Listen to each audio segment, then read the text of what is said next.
Good afternoon. It's Monday again, and we're back for another session on the second book in my series, Where's the Rest of the Body? You might remember the book started out with people skating on the pond, actually in somebody's farm field, and when they were skating, they discovered a severed arm. And then within a matter of the next few weeks, different body parts appeared in different places not far from the community of Chaseford in southwestern Ontario. And of course, this was a great mystery to the police. And in the last episode, if you'll remember, we actually found out where the body parts were coming from. They were body parts that had been frozen for a while. And I think in the last program, I talked a bit about an ice house.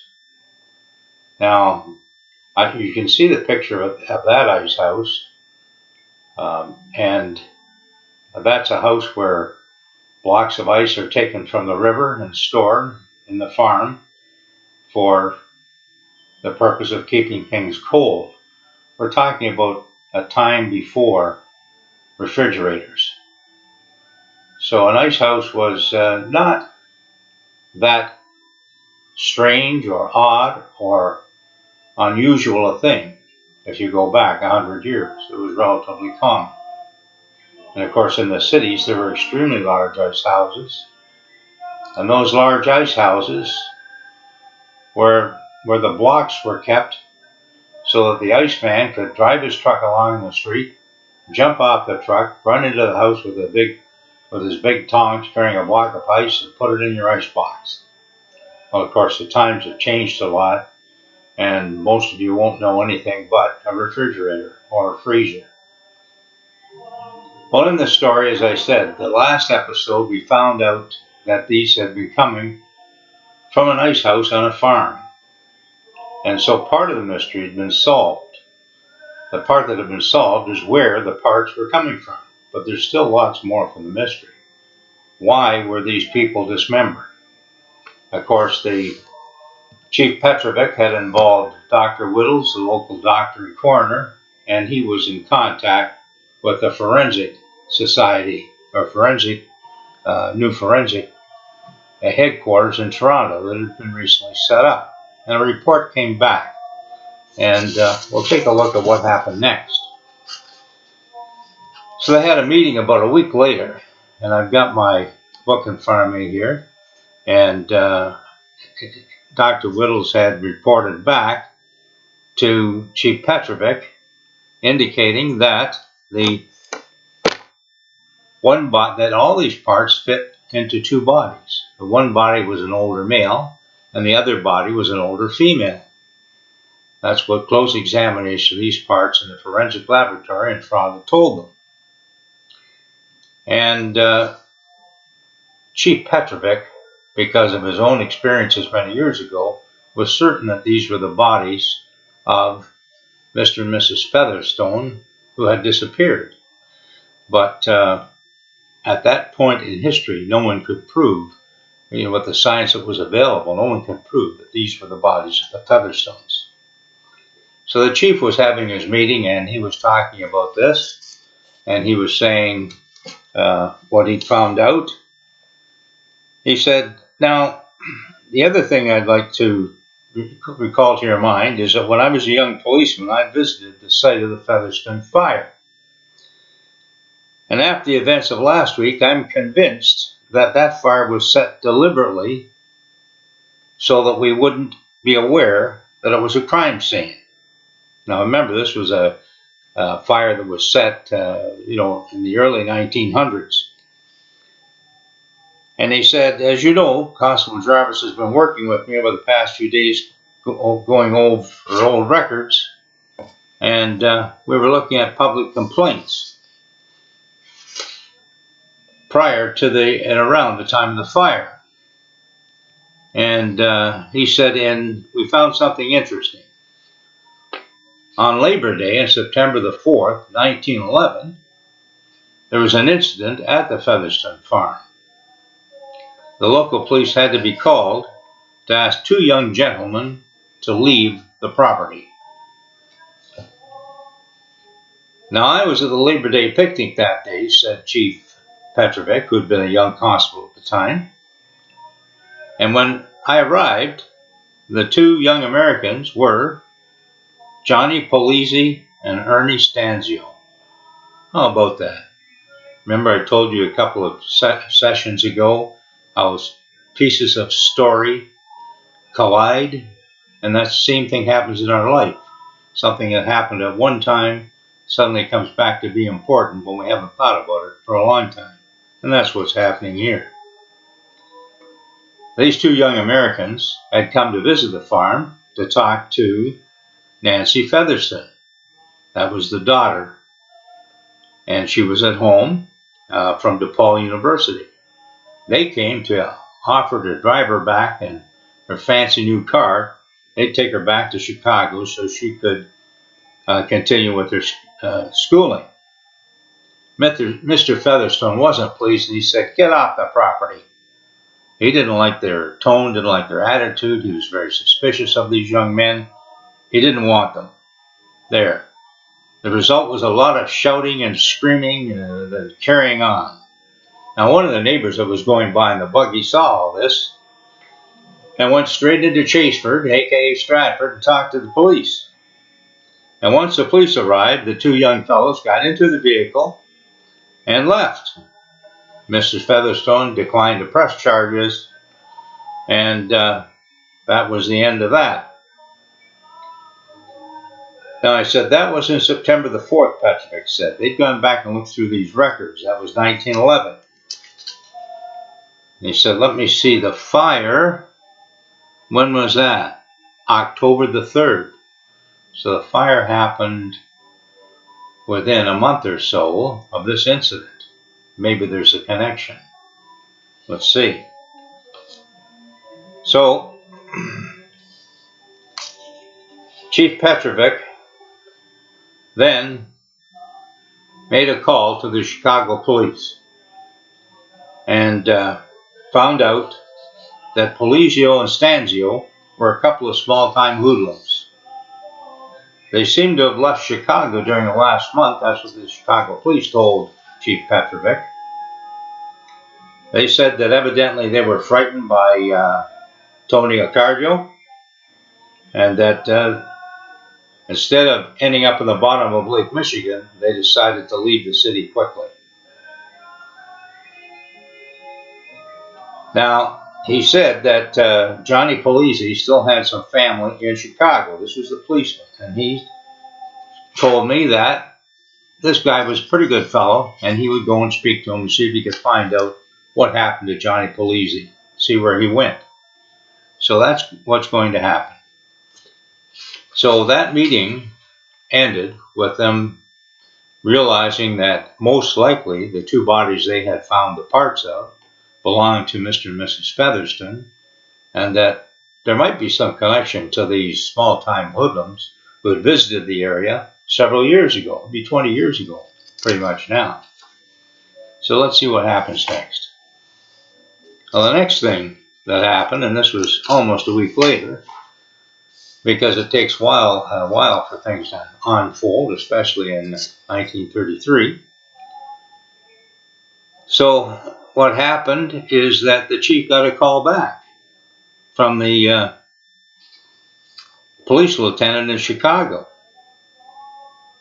And he told him, he said, listen, I talked to Johnnie Polizzi's son. I told him he was a good kid.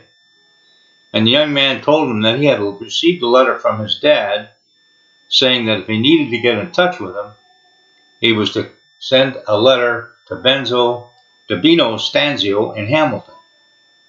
So Petrovic says, let me see now. Those guys were in Chicago. Now they're in Hamilton? Oh. Anyway, it was a surprising turn of events. So the chief then, Chief Petrovic, phoned the Hamilton police chief to find out what was going on. And the police chief said, basically told him, he said, I don't know anything about Young, not the guys in Young, but about Stanzio being involved in criminal activity. He said, but I attend the Most Blessed Sacrament Roman Catholic Church in Hamilton, and that's where Benzo goes too. He said, I'll talk to him, see what I can find out. See whether he knows where Johnnie Polizzi has ended up. Evidently, you said he's good friends with Benzo's brother. Or Bino, rather, Bino's brother. And you get back to me before the end of the week. So there was a brief meeting, and Chief Petrovic passed this information on to his other constables.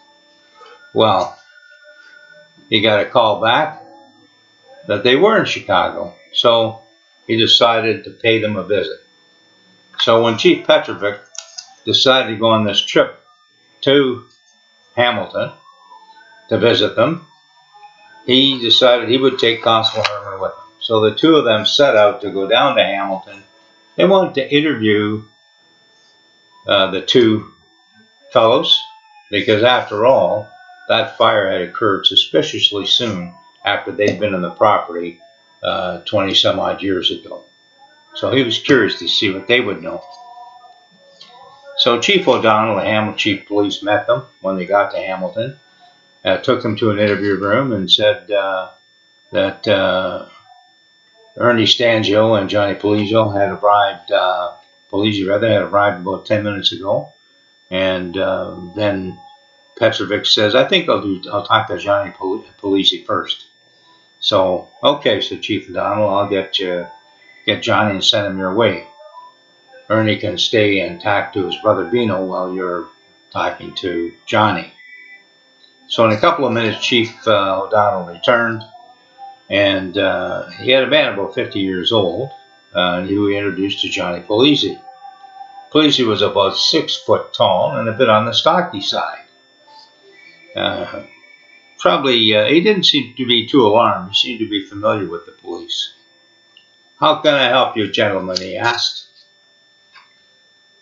We're trying to clear up a situation that's occurred a number of years ago. You may have some information that could help us, Chief Petrovic said. I'm also curious as to why you're in Canada now and why you're so reluctant to give out your address. My friend Ernie Stanzio and I are reluctant to give anybody our address. At the moment, we're in Canada on a 6 months visitor's visa. We might want to stay longer. You can check with the police in Chicago, but I don't think we've done anything wrong lately. There are no warrants out on us. It's all legitimate. Us being in Canada, it's okay.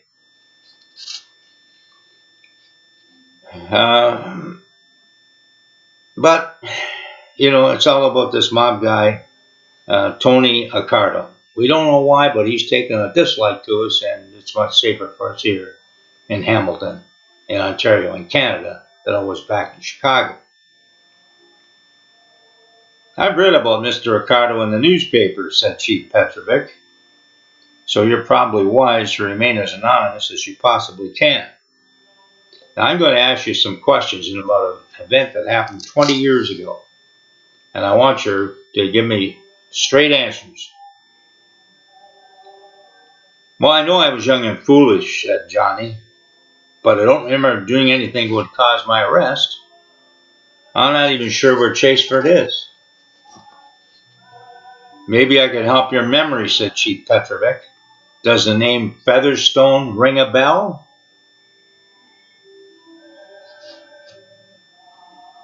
Did you know anybody from Chicago or from Ontario by that name? The chief watched Polizzi's face as it went from a blank look to one that suggested, oh yeah. So the chief saw the hint of recognition of the name. I guess from my reaction, I did know somebody, said Johnnie. I just wasn't quite sure the last name. We always just called her Nancy. So you would agree you knew someone with the name Nancy Featherstone back then, said the chief. Well, yeah, Ernie and I met her when she was going to school at DePaul in Chicago. That would have been 1910, 1911. She was a very outgoing girl. She was beautiful, impulsive, and liked to have things her own way. As long as you marched to her drum beat, things were okay. If you crossed her, there was hell to pay. A lot of screaming and throwing of anything that was handy. How did you get to meet Nancy Featherstone? Featherstone asked the chief. I strongly suspect it wasn't because you were attending DePaul University. No, Ernie and I, we're in our mid-20s and we like to party. Nancy and her friends like to party too. At the time we were using cocaine. You could still get cocaine from a druggist then. If you had a prescription, it wasn't illegal.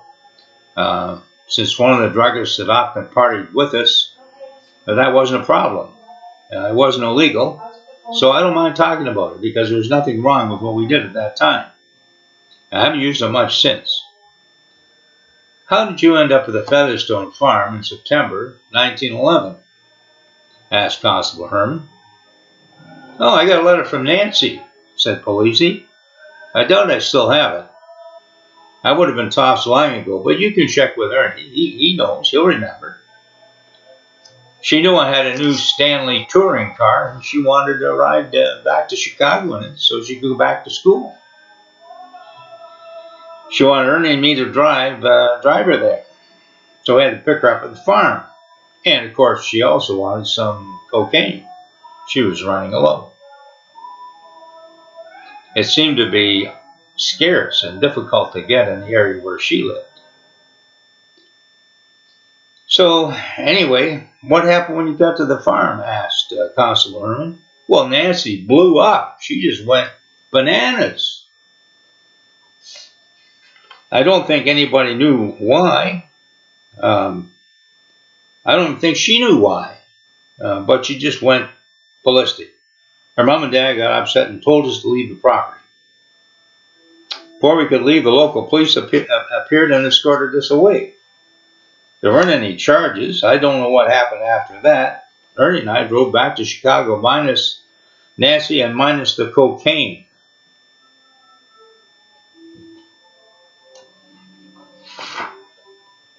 What happened the next time you went to the farm? Asked Constable Herman. We never went to that farm again. I don't know what you're talking about, said Johnnie. Did someone say we went to the farm again? Johnnie started to stand up. He was agitated. Chief O'Donnell stuck his head in the door and said, Is everything okay in here? Because the voices had been raised. Johnnie settled down and said, Talk to Ernie. Talk to anybody. We have never been anywhere close to that farm since. Heck, I've only been in Canada a couple of times until this latest trip to Hamilton. Oh, we'll check, all right, said Chief Petrovic. Where were you on October the 3rd, 1911? I don't know for certain, said Johnnie. It's a long time ago. I know that Ernie and I got, busted for something about that time. It might have been for violating parole. It wasn't a big deal, but they locked us up for 30 days in the Chicago jail, and that's around the time you're talking about. I don't know for sure. You'll have to check with the Chicago police. They probably have a record of it. They've always been concerned about my welfare. They're so good that way. They think I'm much safer inside. You can be certain we'll check that out very thoroughly, said Petrovic. But until we check it out, you're to stay in this immediate vicinity where we can find you. Away you go. After Johnnie left, Petrovic turned to Constable Herman and said, Just wait here in the interview room and keep an eye out for Ernie Stanzio. I'm going to go and find Chief O'Donnell and ask him to arrange a surety bond with Bino Stanzio for Johnnie and Ernie to make sure they hang around this area until I've heard back from Chicago. It only took Petrovic about 5 minutes. And he'd hardly been back in the interview room when there was a rap on the door. Herman opened the door and introduced himself and Chief Petrovic to Ernie Stanzio. They interviewed Stanzio using almost identical questions to the one that they had used with Johnnie Polizzi. The answer they got from Ernie were identical to the answers they received from Johnnie in the earlier interview. Once they were by themselves again, Petrovic turned to Herman and said, "What do you make of that interview?" "I'm disappointed," said Peter Herman. "We didn't get a confession, and I don't think these guys cooked the story up ahead of time. I don't know what to think. Everything else seems to fit them to the crime. The big dust-up at the Featherstone farm that was noticed by the neighbors. Both the Polizzi and Stanzio were identified in the report by the police. This happened just a couple of weeks before the fatal fire. I guess we just have to wait and see what the police in Chicago say." Petrovic said, thinking about it. They didn't seem overly alarmed by being interviewed. It's if they really don't know anything about the fire at the farm.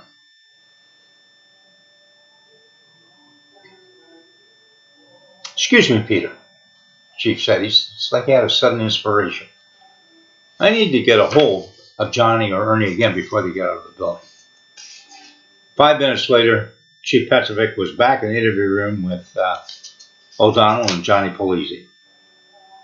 O'Donnell excused himself.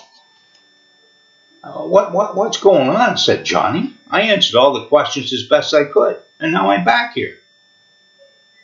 "What's the problem?" "I believe you," said Chief Petrovic. "Thank you for coming back. I have one more question I forgot to ask you. When was the last time you saw Nancy Featherston?" "I'm not sure," said Johnnie. "I don't think she went back to school at DePaul University. The next time I saw her, she was hanging around with a different crowd. All her friends seemed to have money.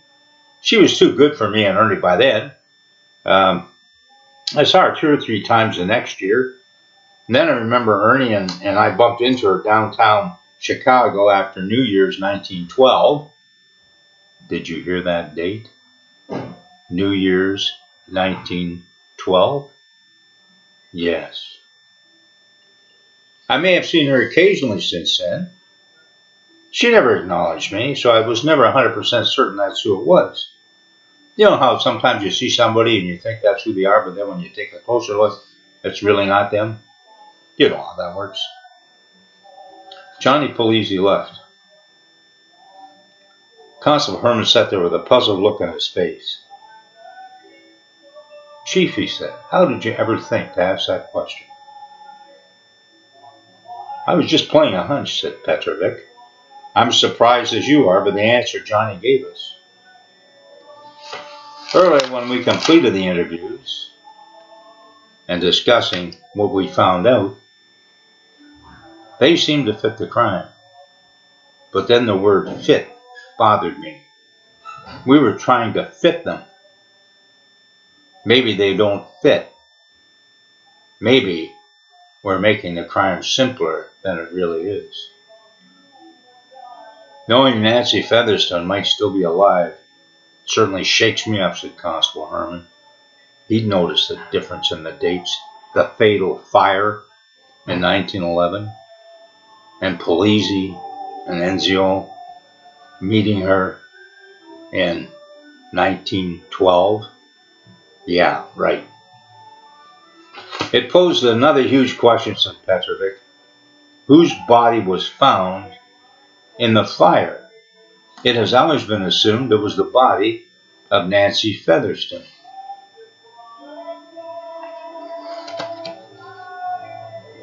Well, what's going to happen next? I mean, this mystery's led to another mystery, hasn't it? We found the source of the body parts, and apparently we think they belong to the parents of Nancy Featherstone. Everyone for 20 some odd years believed that the body at the Featherstone farm that was found was the body of Nancy Featherstone. But here are these 2 guys from Chicago who met her after the fatal fire, after the body was found. Remember when I told you before, things are coming together. Two different arms coming together in the story. That's it for now. Thank you.